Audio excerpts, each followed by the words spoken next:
Tidal currents must be factored into all trip planning in the Pacific Northwest. This is Dodd's Narrows, just south of Nanaimo, half an hour after slack water.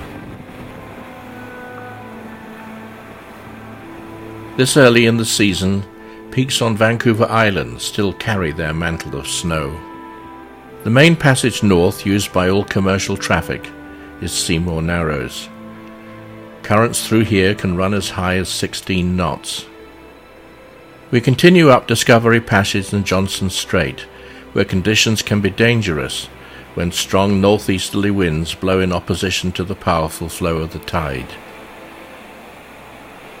Logs are a major hazard in these waters. We had trouble dislodging one from beneath the boat and employed a diver in Port McNeill. Fortunately, he confirmed we had escaped damage, or our trip might have stopped right here. This Grumman seaplane looks very different from most of the float planes we see today, although many of those are more than 50 years old. From here, the inside passage is briefly exposed to the Pacific Ocean in the Queen Charlotte Strait, where conditions can be challenging. We are heading for the Nakwakto Rapids, where a catchment area of 1,000 square miles, including 3 extensive inlets, drains through a channel only 400 yards wide. The narrow inlets leading to Nakwakto require careful navigation.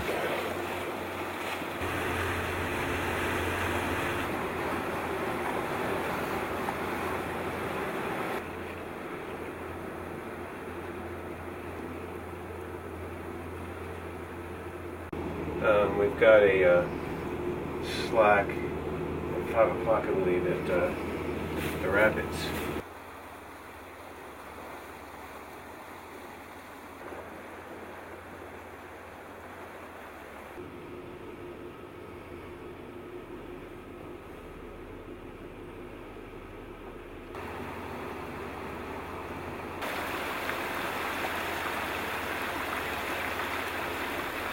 Planted in the center of the rapids is Turret Rock, also known as Tremble Island. Its trees festooned with crude name boards, bearing the names of various yachts, whose crews have scrambled ashore to be marooned for 6 hours until the turn of the tide. After a survey of the area at slack water, which can last as little as 10 minutes, we spend the night in a peaceful anchorage just around the corner.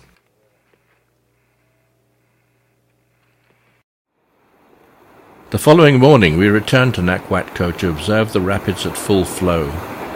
The turbulence is ferocious.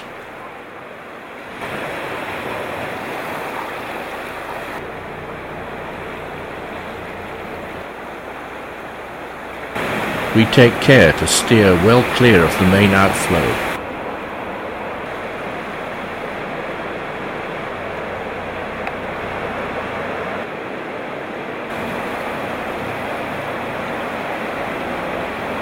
Tremble Island pushes an impressive bow wave. Runaway logs are an added hazard.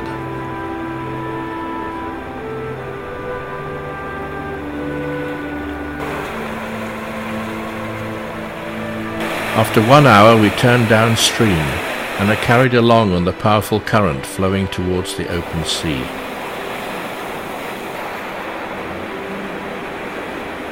The incoming ocean tide creates steep waves where the two bodies of water meet.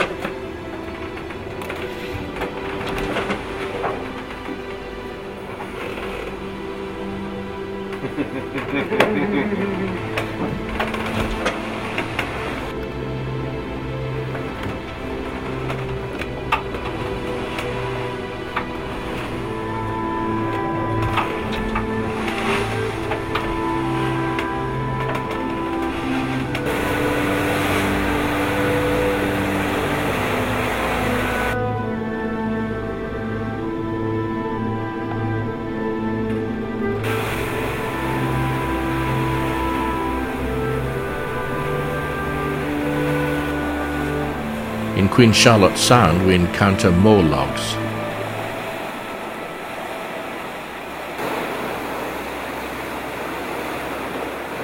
The prospect is gloomy with steady rain and threatening clouds. The radar shows more to come. We turn into Fitzhugh Sound and meet the BC ferry coming south from Prince Rupert.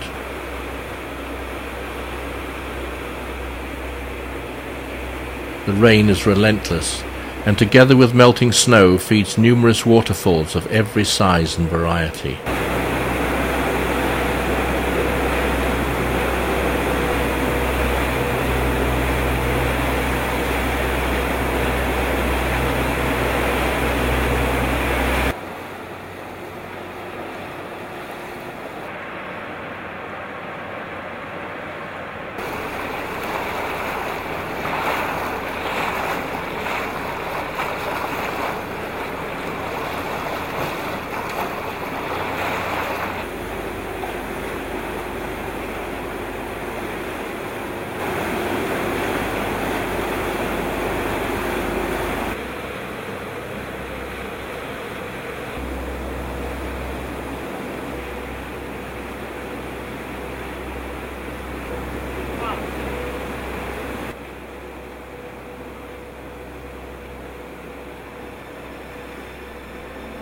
We head inland towards Kitimat, and weather-wise we find ourselves in a different world.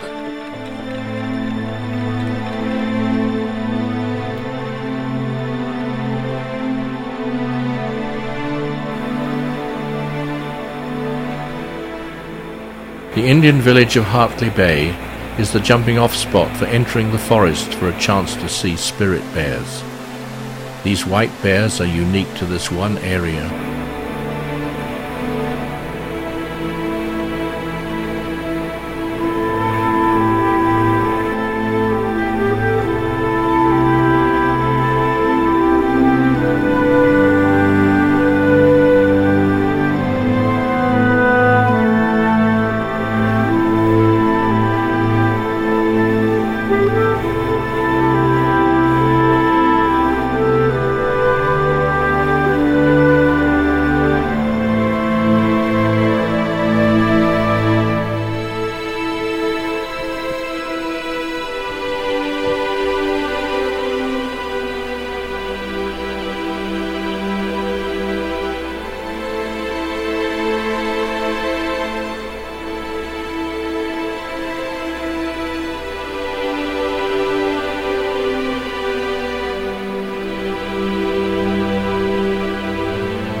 This is the town of Kitimat at the head of Douglas Channel.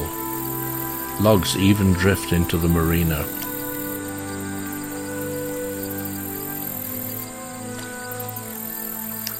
There is a plan to run more than 200 tankers each year through Douglas Channel to Kitimat. Inbound tankers would carry noxious chemicals to be pumped through a pipeline to the notorious tar sands in Alberta. Here they would be mixed with the dirtiest oil in the world and pumped back to Kitimat to be loaded aboard tankers for export to China. The pipelines would run alongside the Dean River, which supplies all the water for Kitimat. Douglas Channel, subject to violent and unpredictable weather, is a tricky route for supertankers.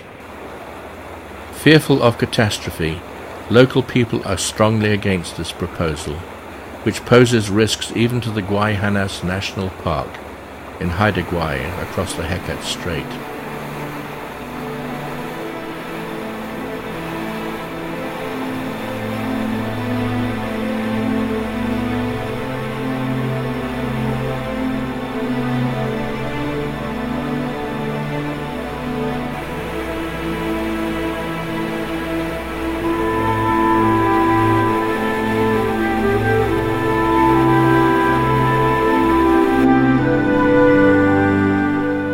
We head next up narrow Grenville Channel and spend the night in scenic Nettle Basin.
We continue on to Prince Rupert, the most northerly Canadian town on the west coast.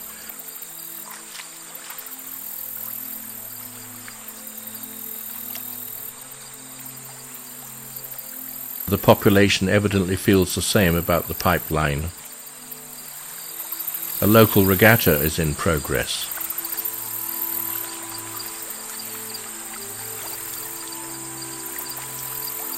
The Kitimat teams are going to be going up against one another for the Division final 1-2 positions, and their times are sealed out in the middle of gone. All right, like there it was. Oh, there it was back again. It is separated from last time. It is down on the left. This is just it looks like it's magically good. Hold the ball!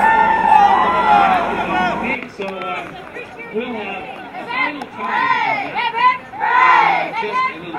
Dixon Entrance is the second portion of the inside passage, exposed to the open ocean. But the weather is favourable, and we cross without delay to the Alaskan port of Ketchikan. During the summer months, as many as 5 cruise ships per day call here.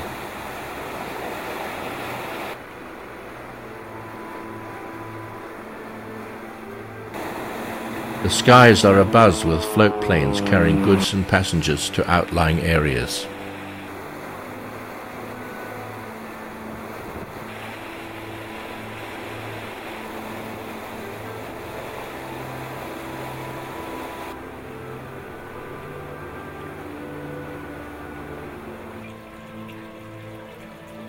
The rain is back.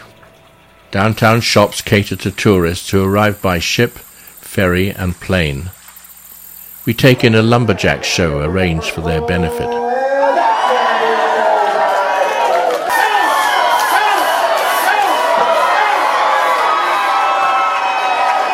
Choppers ready. 1, 2, go! All right, here we go. Working on the face gun out there. Cheer them on. Everybody loud and cheer. All right, shot.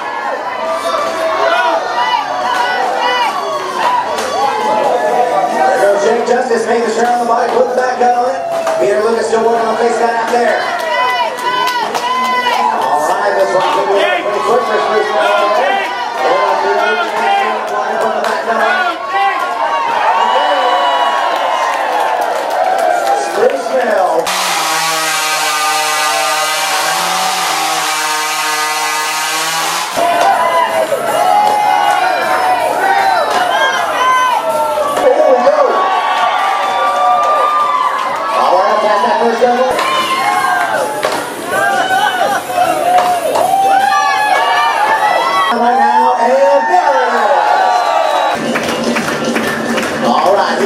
Very last event, keep those hands together, everybody cheer your guys on out here. Jake Justice versus your man Peter Lucas, the Brawny Man himself. Whoa! The marinas are crammed with a wide variety of boats. This one occupies a tidal grid, which allows the hull to be worked on at low tide.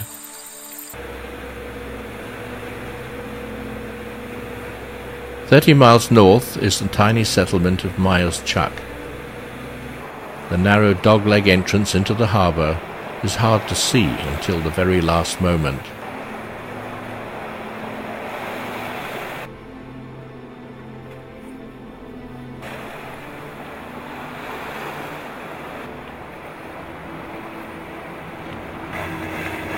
Okay, looks like a port 2. The government dock provides a convenient overnight stop for visiting yachts, but the permanent year-round population has dropped to less than 10.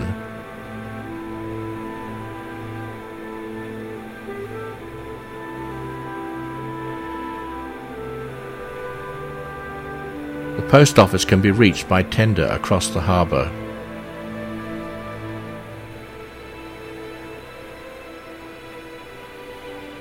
Louisa tries the phone in rustic downtown. Mail is collected every Tuesday. The postmistress brings sticky buns to visiting boats in the morning.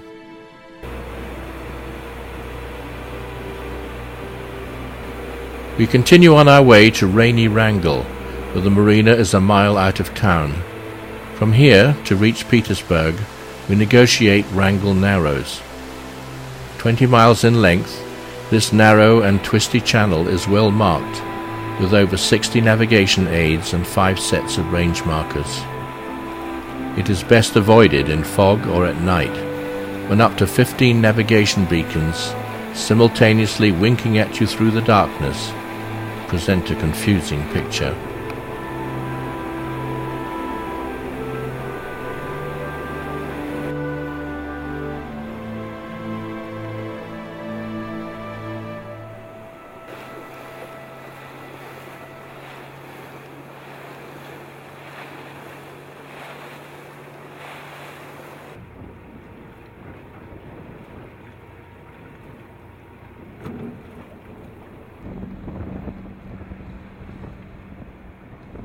The business of Petersburg is fishing, and we are directed to a berth vacated by a fishing boat currently out at sea. In a reversal of the usual situation, it is Venture's turn to look small, surrounded by her working sisters.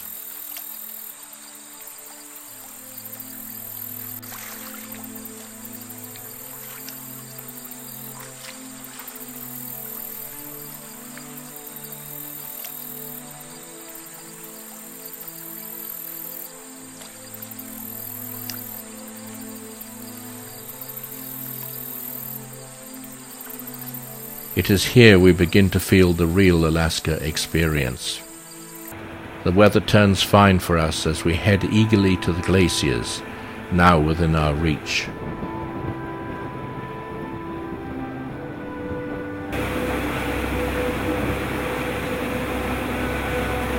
We are overtaken by an Alaska State ferry traveling between Skagway and Bellingham.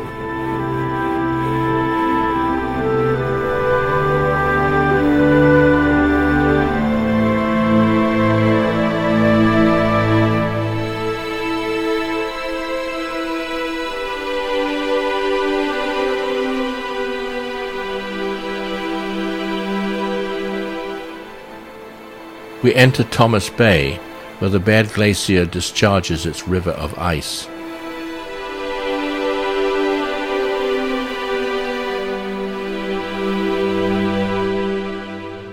We turn into aptly named Scenery Cove with its jade-green water.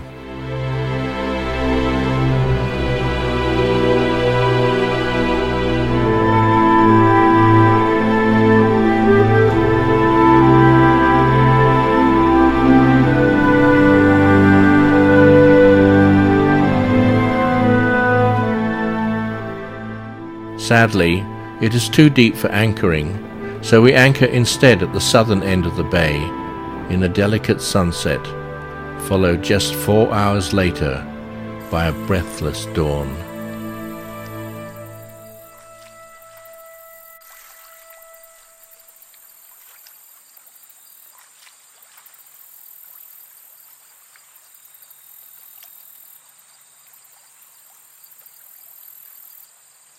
We spend the following night in Snug Cove on Admiralty Island.